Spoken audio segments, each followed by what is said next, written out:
Hello everybody, good morning. Welcome to the United Stand from my Dublin hotel room. What a fantastic show it was last night. But we're not here to talk about that. We're here to talk about the latest Manchester United news. And there's some really interesting stuff to get involved in today. None more so than the ESPN article coming in from Rob Dawson saying that Erik Ten Hag wants 7 players. Whether he'll actually get 7 or not is another matter. But I think this just goes back to what Ralf Rangnick said. Ralf was right. Open heart surgery. If you think that he brought 5 in last summer and he wants another 7, that's 12. That's one more than 11, which makes a football team. So I think we really do need to acknowledge the state of affairs at Manchester United and the enormity of what is required. So effectively, it's no surprise he wants a goalkeeper, a right back, a centre back, 2 midfielders, and 2 strikers. With the priority being obviously the striker, which we're looking at and we'll speak in a moment, and the number 8, which is Mason Mount. So 2 midfielders, 2 strikers, priority a striker and a number 8, and then centre back, right back, and goalkeeper. Now, there's no expectation that Erik Ten Hag will get all of those. He will get some of them, but the feeling from Ten Hag is that he has to be demanding, and I think this is correct. There is no point in having a Solskjaer type model where it's like anything will do, anything. I'm just happy to be here. Or a Mourinho type model, which turns toxic with "I'm not getting enough, throw my toys out the pram." I think with Ten Hag, you've got realistic demands. I want 7. You'll give me what I want, but I will be demanding about that, and I have delivered, and I expect more. Obviously, I saw the morning show this morning talking about players going out. We'll talk about that, but I think one of the most interesting developments for Manchester United at the moment is around Harry Kane. Apparently, he will be part of the Spurs new kit launch. So Spurs are playing that game that we know we can't get involved in. That game of we're not selling him, and if they do sell him, they're going to sell him very late, and they're going to wait for really big offers. That's just not a game Manchester United can get involved in. We don't want to be waiting till the end of the summer to potentially get Harry Kane for stupid transfer fee, whatever. We need the striker on the pre-season tour. We need the striker part of the start of the season. And we've played these games before with Paul Pogba, with Harry Maguire, with Anthony and Sancho, and we just need to move on. And ultimately, I think the most likely place for him is probably going to be Real Madrid anyway. So the striker situation is still very much up in the air. Can Højlund be the guy? I was saying on stage last night, and I said it to you a couple of nights ago, I wouldn't be surprised if we did go for Højlund and we used Rashford as a striker, but the fact that Erik Ten Hag wants to, and I think everybody else needs to, is really interesting. I also think on outgoings. Look, I don't think Jadon Sancho's going anywhere, but I was listening to that piece that Charlie was talking about with Dortmund being interested, and it's a German outlet. I mean, even as a fan of Jadon Sancho, I think if somebody said there's £50 million for Jadon Sancho and he goes, I'd be tempted. And I mean, look, personally, I like Sancho. I'd need to know what Ten Hag wants. But if I was the CEO or I was the director of football and Ten Hag said, I didn't buy him, he's a good player, but he doesn't suit where I'm going over the next 2 years, then I take the 50 million and I move him on. Definitely. So, look, I don't think it's going to happen. But when you think of it like that, if Ten Hag didn't buy him, he's not really going to be part of Ten Hag's plans the way things look at the moment. If you could pocket 50 million, yeah, you're going to get. I think this is part of why United need a new ownership, because I think that there's this fear all the time that we're going to get laughed at, but we get laughed at anyway.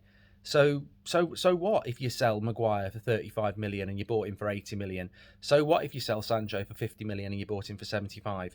It's not like he's going to be worth 75 in a year. It's not like Maguire's going to be worth 80 million in a year. They're actually going to decrease. So it's a stupid logic to be like, oh no, we can't let them go for 25 million less than we paid for them a couple of years ago. They're never going to be worth that. You overpaid, and actually you can hide it behind a new United and Erik Ten Hag's the manager. So I don't think it will happen, but my fear with Sancho is he's got a lot of turning around to do, and hopefully he will do it, but if he's, we'll have to wait and see. Obviously, I mentioned Maguire there. More and more coming out now. We had Fabrizio on the show on Monday, didn't we? And Fabrizio was like, yes, there'll be discussions with Ten Hag in the next few days and decisions will be made. It feels like Maguire's coming around to the fact that he needs to go. Obviously, he's worried about his England spot. He's in the England squad in a couple of weeks. There's talk of Villa being interested, West Ham, Spurs. I mean, the more the merrier for me. Bidding war on Harry Maguire is not something I thought I would be saying, but look, any interest's good interest, and I think it's the most important thing is that he needs to wake up and smell the coffee, quite literally. you didn't get used in an FA Cup final and you're the club captain and one of our centre-backs is out. Lindelof's ahead of you, your fourth choice. We're heavily in for Kim Min-jae. I think the Kim Min-jae stories are a little bit overhyped. You speak to Fabrizio about that, and it's definitely nothing will happen until the start of July. Napoli are very reluctant sellers. Kim Min-jae has apparently told Napoli he won't be signing that contract, and he probably isn't going to. Of course, Kim Min-jae has this release clause at the start of July, which is about 40 million quid. They've been desperately trying to get him on a new contract. He's not going to sign that. So start of July, something's going to happen, and it will happen very quickly. I'm not saying United haven't sorted a deal out or Newcastle haven't sorted a deal out. I think we are the favourites. I think it'd be a very, very good signing. And that has to be the end of Harry Maguire. So we'll have to wait a few weeks for that. But and ultimately, when Maguire go doesn't matter as long as he decides to go. So I think that is a positive on that one. And then that sort of circles us back to what's happening with the recruitment of players that Erik Ten Hag wants. I think that Ralf Rangnick was somebody that I and some of you were very, pro. I still think to this time, since Sir Alex, he's been the best press conference manager we've ever had. Now, unfortunately, you don't get points for press conferences, but I thought he was fantastic, what he said, and it ultimately cost him the job, potentially being our new director of football, but he spelt it out very, very clearly. He was very adamant that there was problems with attitude. I think he was the first person to sort of hint that Ronaldo was a problem in the dressing room, and even I didn't want to listen to that at the time.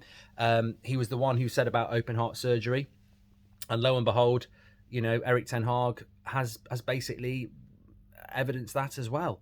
The right back is interesting. Look, Ten Hag wants 7 players. I think it's great that he walks in and says, I want 7 players, but I don't think that's not going to happen. That's not going to happen this summer. But I think as a manager, you've almost got to go, well, this is what I want at the moment. And this next summer, it might be something completely different, but I'm telling you, this is what I want. And in most businesses, in most things, isn't it? The board of Man United have got a right to say you're not having that. But I think Ten Hag has a responsibility to tell them what his ideal summer transfer window is. And ultimately, it's different to what Pep will do at Man City because he will get all of those things, won't he? So I don't see us getting a right back. I do see us getting a sort of up-and-coming goalkeeper. I do see us getting Kim Min-jae. I see us getting 2 midfielders and a striker. I don't think we'll get 2 strikers as much as I'd love to do that. But I do think that the priorities are a striker, as we know, 2 midfielders and a centre-back. That's what I would go for. You've got to have the Casemiro option. You've got to have somebody that can do that Casemiro role because you can't just keep Scott McTominay, which we probably will do, but you can't just keep Scott McTominay. He is ridiculously average in a polite way, and he is not capable of doing the Casemiro role. So I think that they've got to bring somebody in.